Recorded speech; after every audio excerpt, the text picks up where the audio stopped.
What's going on, guys? Ren Lee here. And today we are back again with another interview. Today, meron akong kasama. If you remember my last interview with CJ, also known as my first interview, I am joined by his basketball head coach. He's the coach of the Mendel Huskies basketball camp and is known for playing in different leagues, also coaching in different leagues such as in Las Piñas, Parañaque, San Juan, like those kinds of places. So I'm joined by the man himself, the coach, Coach Coach Edward Mendoza. So Coach, welcome po. Thank you very much, Mr. Lim. I don't know how to address you. So thank you for inviting me and taking note of CJ's improvement pagdating sa basketball. Technically, it's all about passion, love and passion for the game. Sabi ko ba, sa mga players, kung sino yung mga nakikriticize, mas bigil akong tuwa yung players. Very inspiring.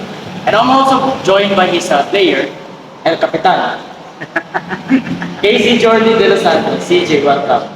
Shy ka. Anyway, so let's go down with the question. So, Coach Ed, yeah, let's start with your passion in basketball. What does basketball mean to you?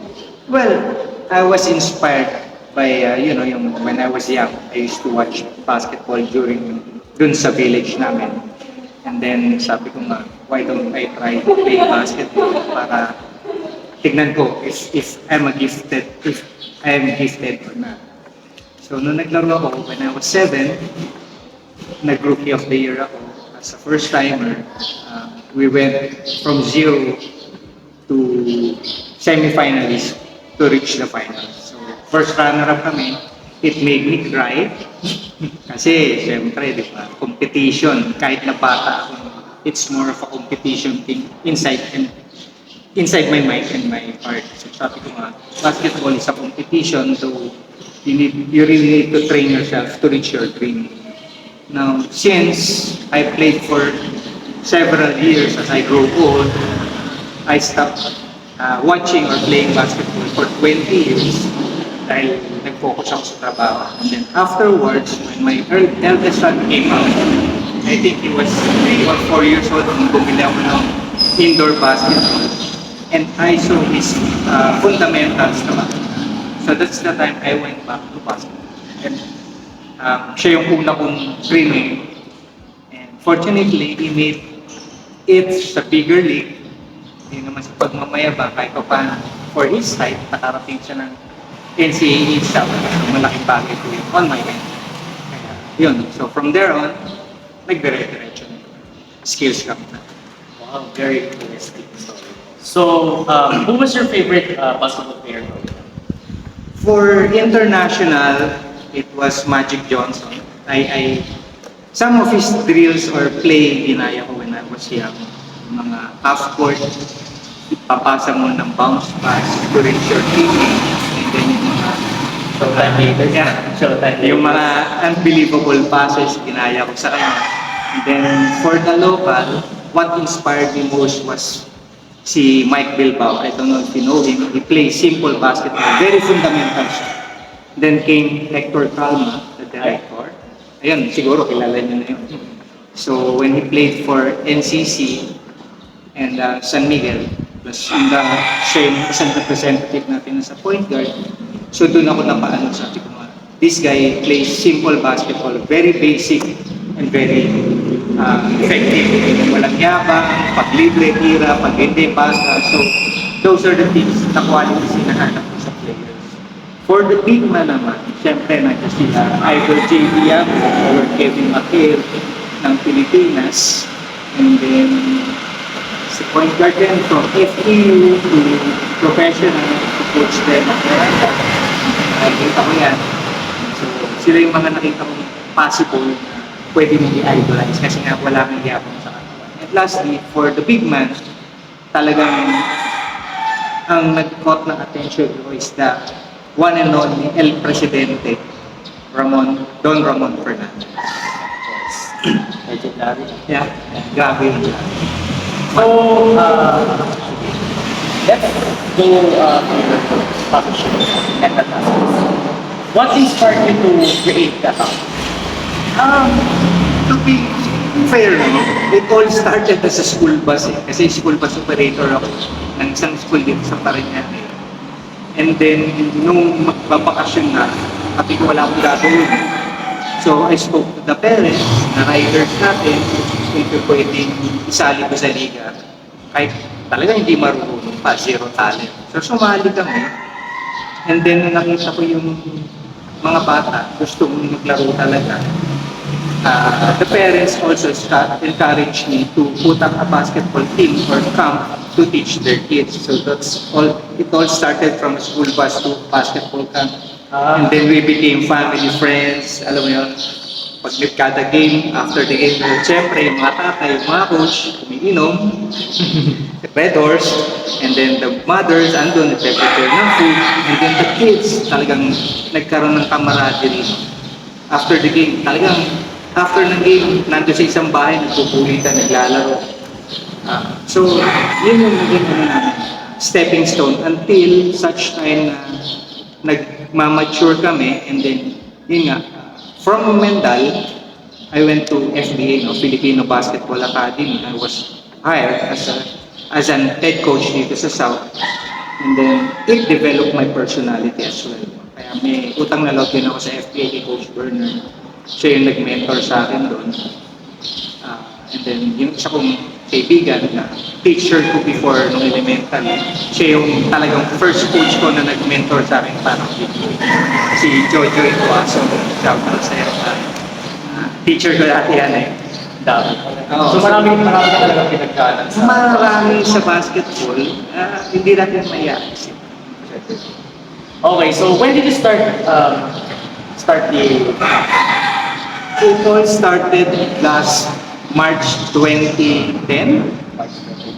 So almost 14 years na pala. Yeah. Ano mga notable na things na sinalihan ng Okay, the first time I joined invitational camp, dito lang yan sa Parañaque. And we conquered lahat ng village dito, nag-champion tayo. As walang training ang team, it's all about skills. So doon ako focus, skills.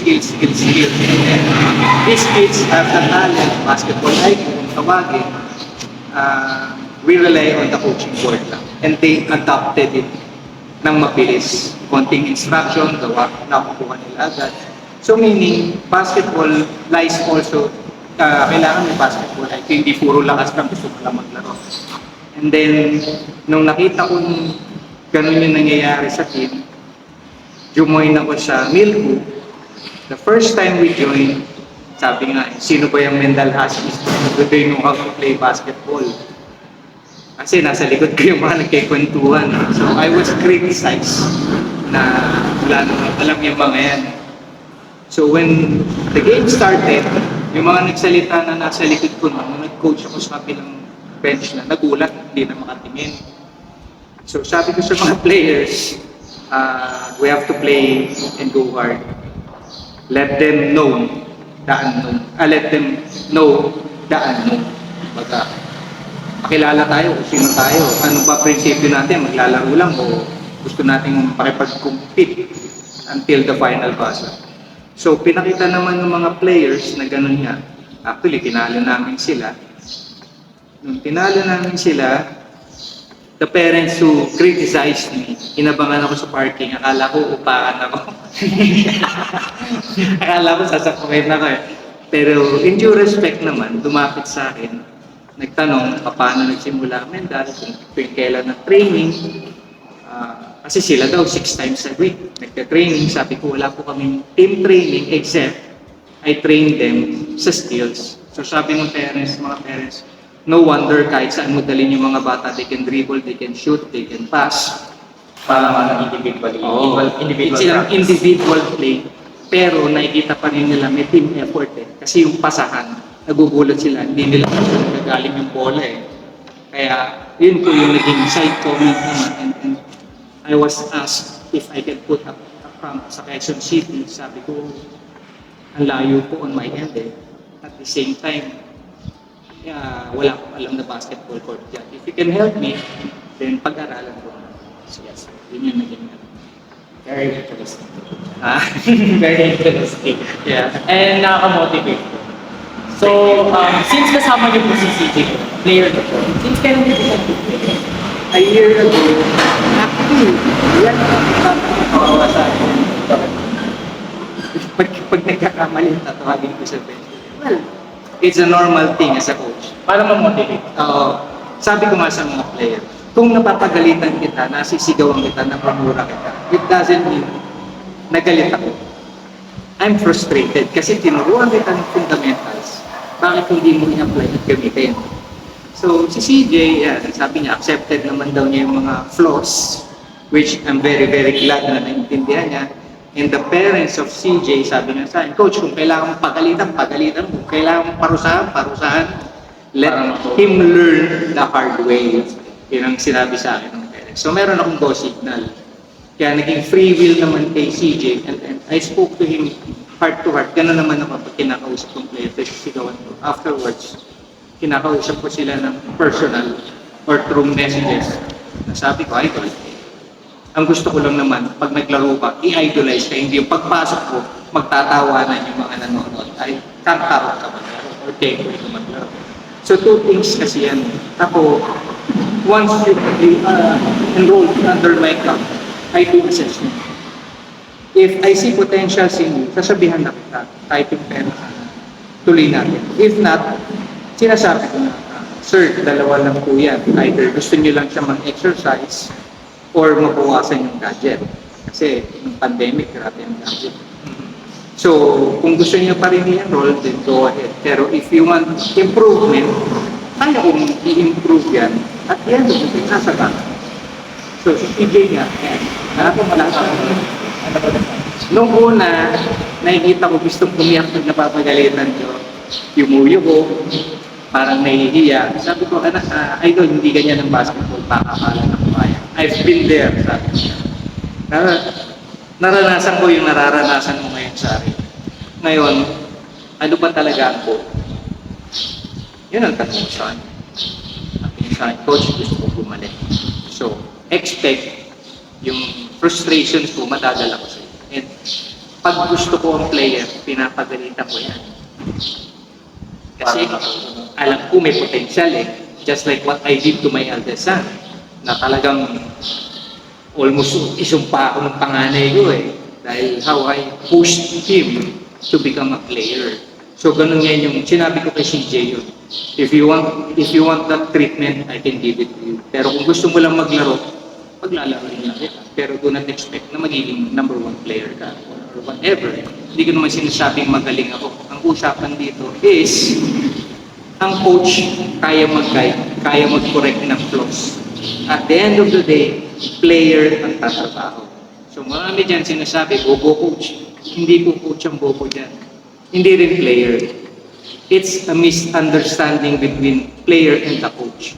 Kailangan niya lagi nag-meet halfway. Kasi nga, kung ituro ko man lahat ng fundamentals, tapos yung player naman ayaw gawin, useless ang coach, di ba? Pero kung mag-meet kami halfway, tuturo ko yung fundamentals, gusto niyang gumaling, then let's do the contract. Hindi ako basta-basta tumatanggap kasi ng one-on-one. I want to see kung ang bata interesado talaga. So lagi ako pagka hindi interesado, first assessment ko pa lang, nakita ko nang hindi siya ganun ka-intense matuto, I reject the contract. Or I refuse to have a one. It's not all about money, though kailangan din namin yun para pang everyday needs. Pero syempre, as one of the coaches na merong skills na, yung reputation mo kailangan i-maintain. Diba? Mahirap yung merong lilipat sa'yo na player. Coach, lipat ako sa'yo. Bakit? Wala kami natututunan doon. Naubos na yung pera ng parents ko. Kahit hindi ganun yun, may problema ka din.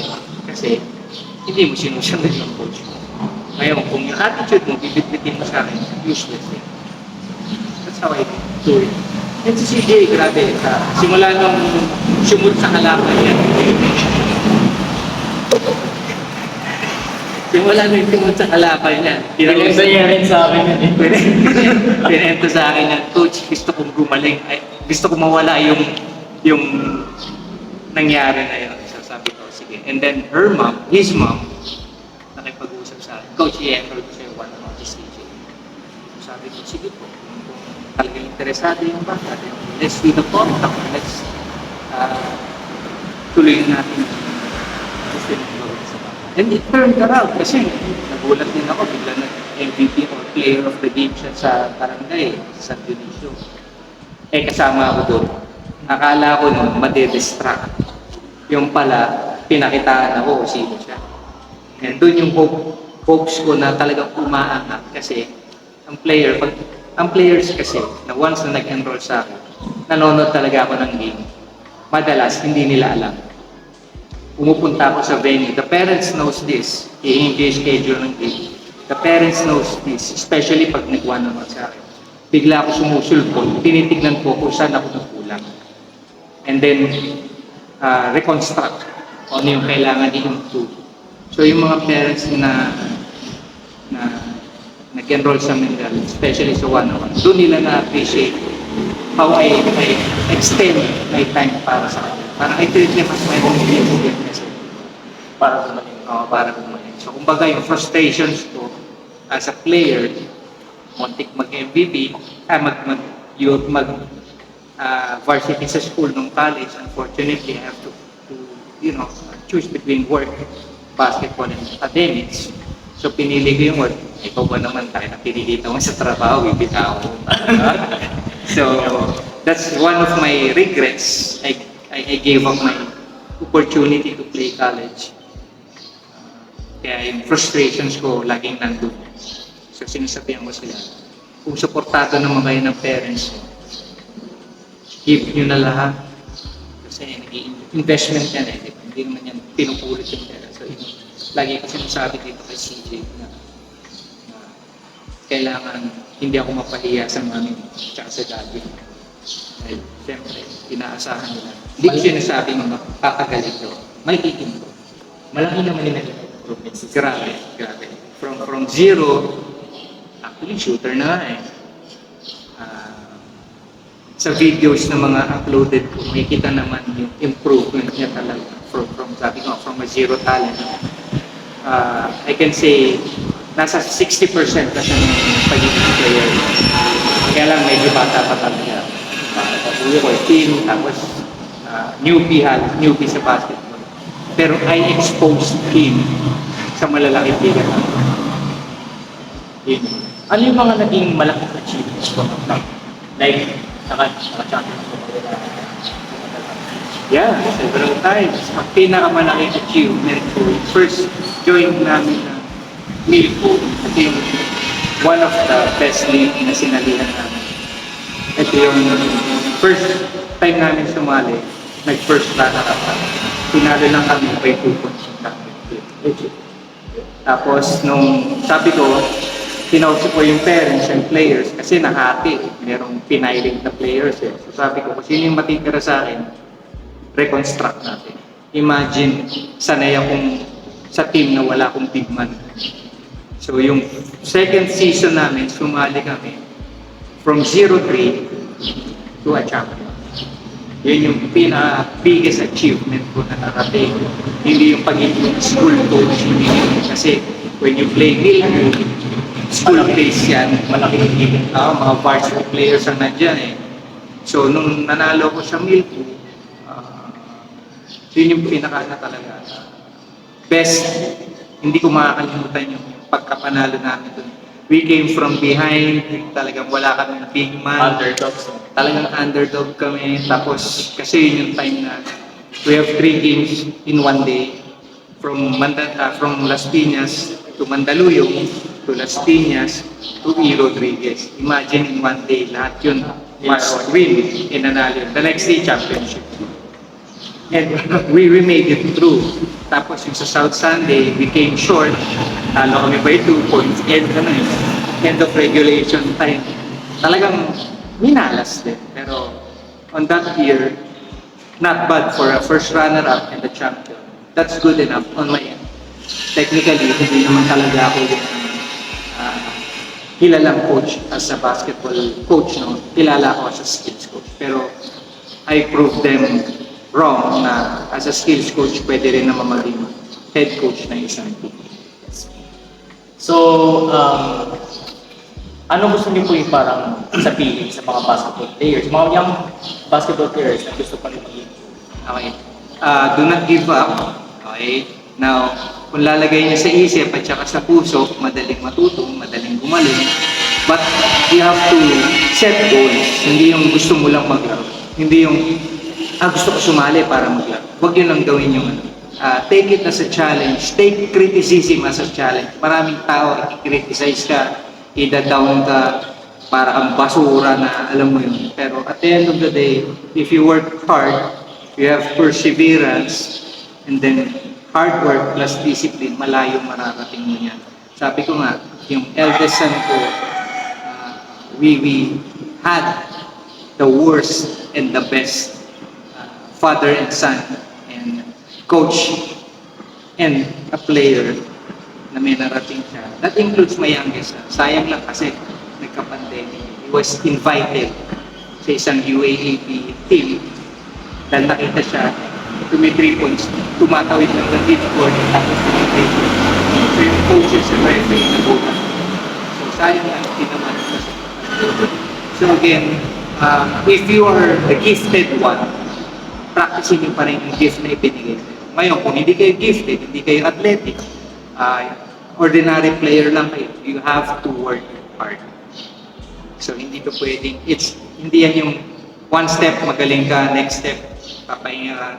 It's every day, every game learning process talaga. Just like what Kobe Bryant said, no? The late Kobe Bryant, na nung natalo sila sa Boston, instead na mag-relax siya, bumalik siya ulit agad sa hardcore para maging yun, one of the best player in the world. So yun yung inaan ko sa mga bata. Do not give up your dreams easily. You have to choose the right path. Kung player, not everyone na bibigyan opportunity para maging basketball player. But most of you na talagang through hard work, may mararating kayo. So yun yung sinasabi ko kay CJ.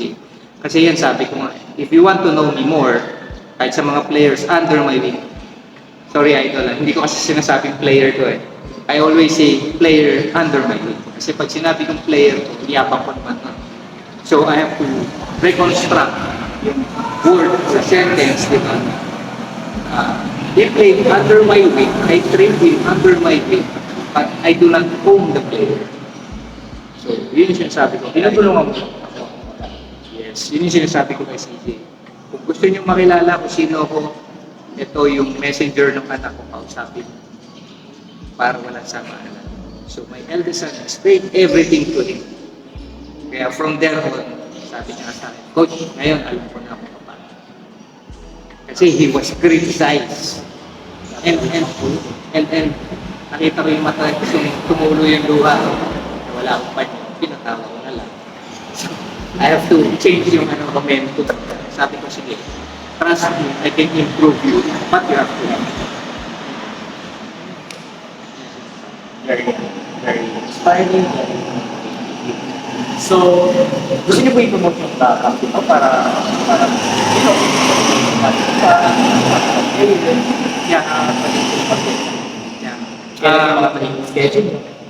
Right now, busy lang po ako ngayon dahil I'm one of the commissioner ng SK Barangay San Antonio at saka ng SK Barangay Marcelo in Parañaque.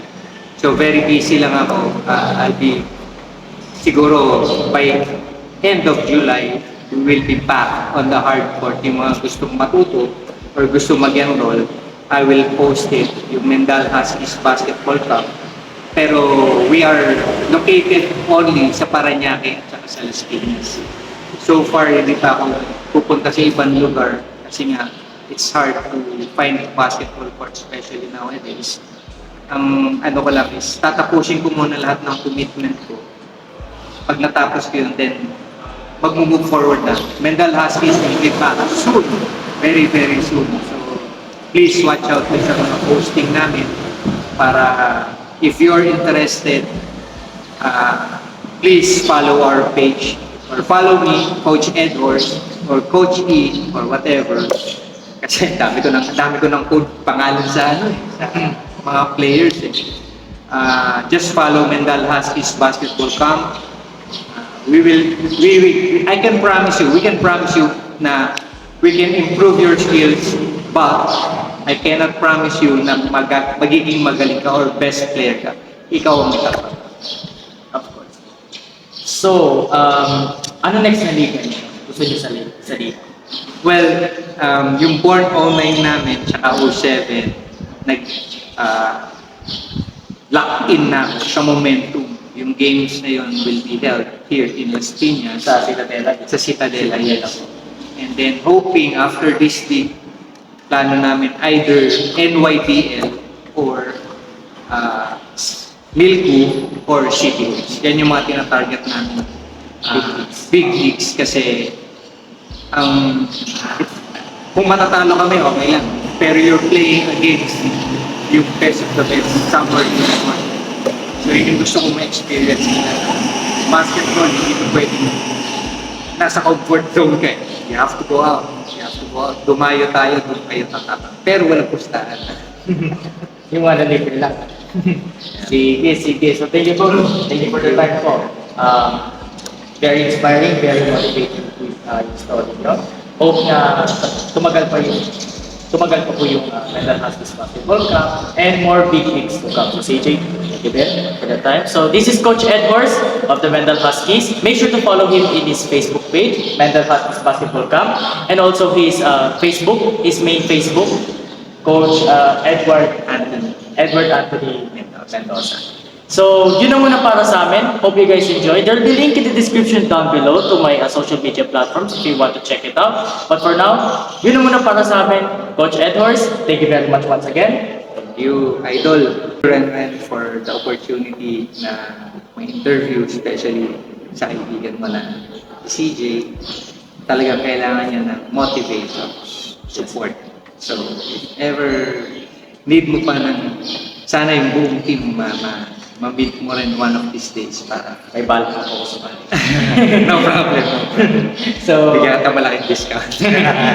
sige lang. So, yun na muna para sa amin. Once again, thank you guys for watching and I'll see you in the next video. Bye!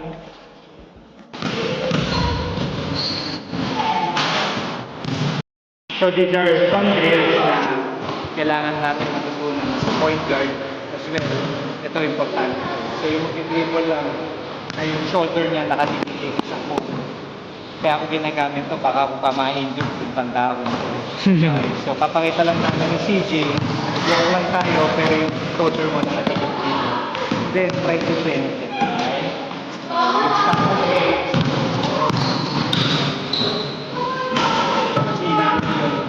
Parang konting muna, kahit separation sa or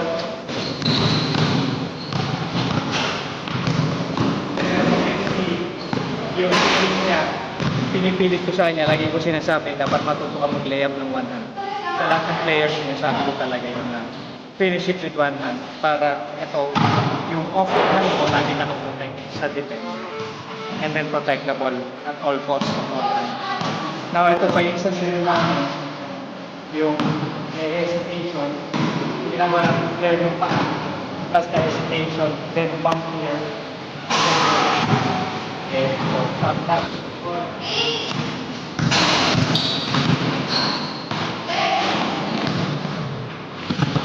And then, so that's one forward na kailangan niyang matutunan as a point guard or a shooting guard. And then, ito yung drills naman namin na if you have a lousy defender na coming from midcourt, magdi-dribble, so gawin mo yung bigla ka po. Okay?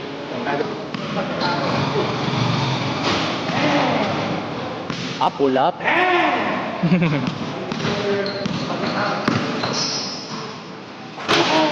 Iwan ah.